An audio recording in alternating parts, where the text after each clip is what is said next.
The voice of Sherry, Durian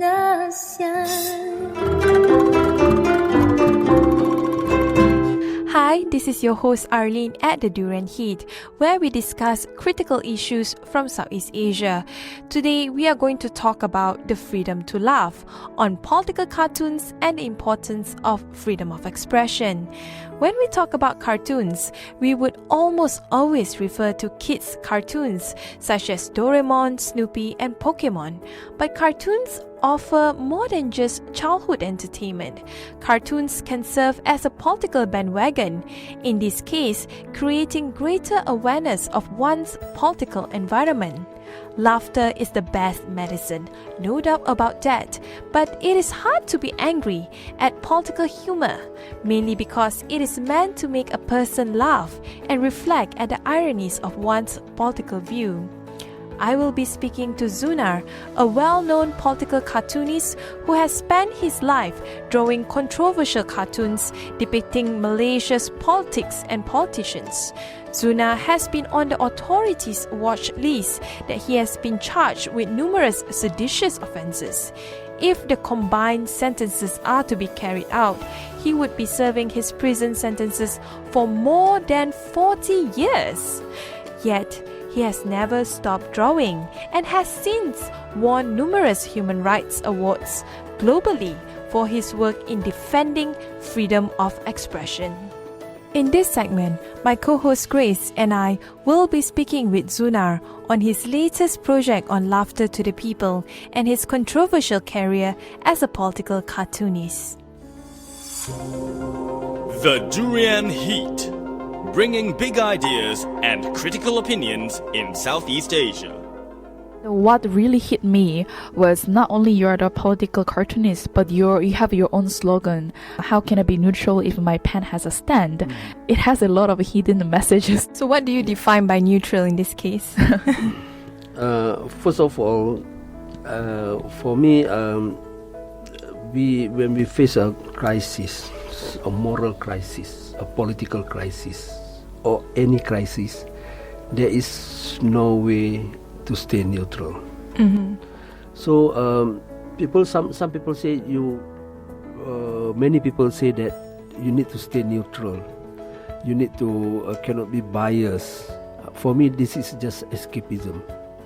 So we really, when we are facing the moral crisis, like I said, we really have to make our stand clear and stand up and make our stand clear, and this stand must be clearly seen in your work as an artist. For me, I see. This is I said, how can I be neutral? Even my pen has a stand, so you cannot stay neutral.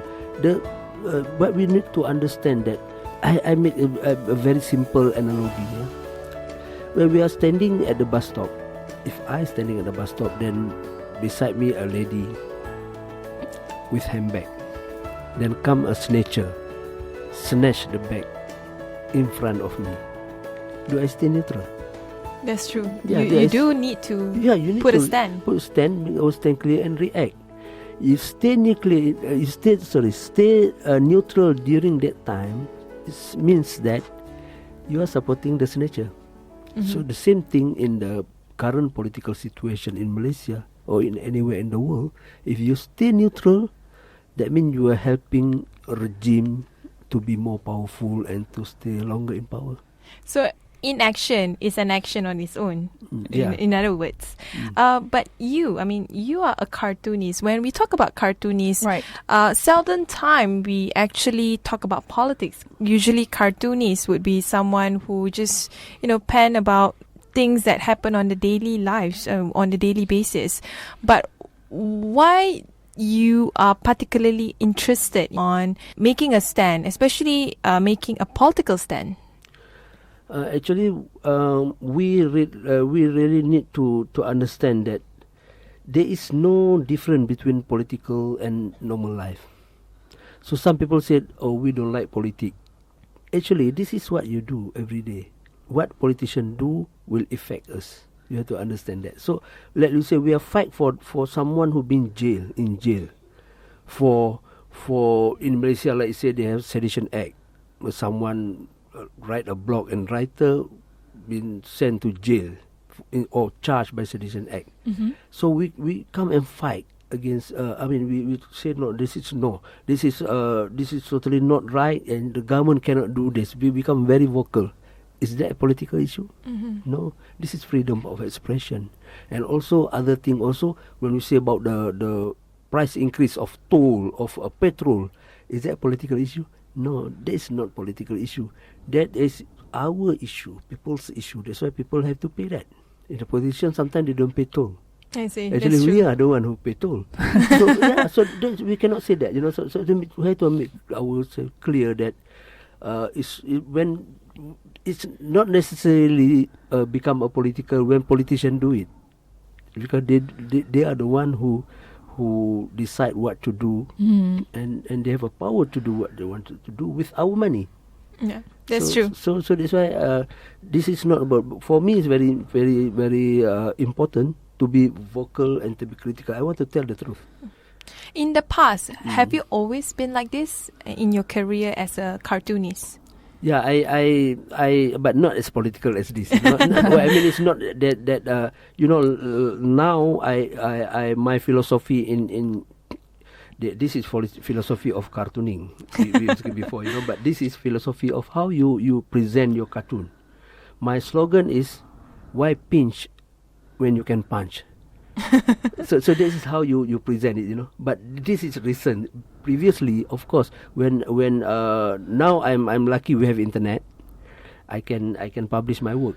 Previously, my work was not able to be published in newspaper, and when I worked with New Straits Times, 1980 something, 85, I cannot publish what I want to draw. What I wanted to draw. Of course, the cartoon need to be softer during that time. Need to be filtered a bit. Filtered a bit to make sure that is to make sure that it will get published. So I those days I always wanted to do a very hard hitting political cartoons, but again, because the situation is not helping during that time, we don't have media, we don't have alternative media, so it doesn't look like that those days. But now it's look better because I can draw what I wanted to draw. I see. Yes. When you were at a period where you have to filter on your own work, do you use symbolism to represent what you want to say without say it out loud? Last time I only survived for 6 months. In that paper. For me like this. Okay, maybe the way we draw cartoon will be different a bit. The way we approach issues will be different. But for me, I have principle. When I told the editor during that time that I'm not an illustrator, I am a cartoonist. I have my own mind. Please don't instruct me and give instruction what to draw or what you shouldn't draw. That's the issue, So those days maybe my knowledge in politics not as good as now. But again, I always wanted to come up with this type of cartoon. But my philosophical idea, I want to put my own thought, my own mind, my own analysis. I don't need other people to tell me, especially the editor to tell me. Other people can suggest, but the editor, this is instruction. If the editor tell you, so I say okay, fine. If there is no way to draw, I stop drawing. This is very interesting because as a cartoonist, you also want to send out messages to public via your own drawings. And you mentioned that back in 1980 or 6 or even before, you were restricted and you had lesser platforms to send out your message. But nowadays, you have more platforms via online and so on. Is it more challenging by having a lot more platforms than before? It depends on which way we look at it. I see. Of course, it's challenging. Those days it's challenging to get a medium, but now it's more challenging in terms of you can get more and more reader can read your cartoon, can access to your cartoon, and the government also will do the same thing. Police also it's very accessible. So very accessible to them. Yeah. Even in fact, when I was in Bukit Aman, I was brought to the one section which they are all monitor on Facebook and Twitters, and one of the top, according to them, is my Facebook. so that's the challenge, that's the Right. challenge we're facing. But again, I would like to tell you that I would like to point it out that it is very important for artists to make a message clear to the people. So for me, that's why for me now recently, since last year, I introduced cartoon for the people. Oh, It's not political cartoon. I According see. to cartoon for the people, it's like this. I realized that talent is not a gift, but a responsibility. Right. So we cannot use that for our own benefit. so when you have a talent, or you should use it for the betterment For the of better- society. For the society. Yeah. For the society. It's very important because this is talent is not belong to us. No, we cannot learn to be talented. No university in the world can offer you talent course. You go to Oxford, no talent course, because you're born with talent. That means you're born with responsibility. So our responsibility is I cannot be a successful cartoonist, but I can say that our people in our country suffer.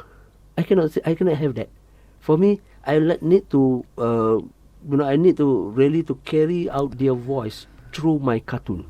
That's why I introduced this cartoon for the people. Then through cartoon for the people also, I remove the copyright on my cartoon. In Facebook, you can go every day.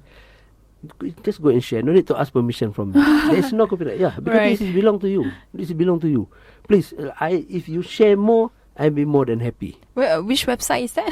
Yeah, my Facebook. Zunar page, okay. Zunar Cartoonist. I have 3 accounts, and Zunar Cartoonist fan club is my page, and also Twitter, and also my website zunar.my. Go and take. You don't need to ask permission from me. That's amazing. So because this is cartoon for the people. The Durian Heat, bringing big ideas and critical opinions in Southeast Asia. That's all for our interview today. Thanks for tuning in to Durian ASEAN with me, Arlene. For more amazing interviews by Durian ASEAN, please tune in to our website at durianasean.com. If you are on the road, you can always download our TuneIn app at Durian ASEAN. Please subscribe to our YouTube podcasts and videos at Durian ASEAN and Durian TV. Don't forget to like us on our Facebook page, Twitter, and Instagram. We always welcome feedback from our listeners. Stay tuned again, Monday to Friday, same time at 9 to 10 a.m. on GMT Plus 8. You're now listening to Durian ASEAN, the voice of discovery and sharing.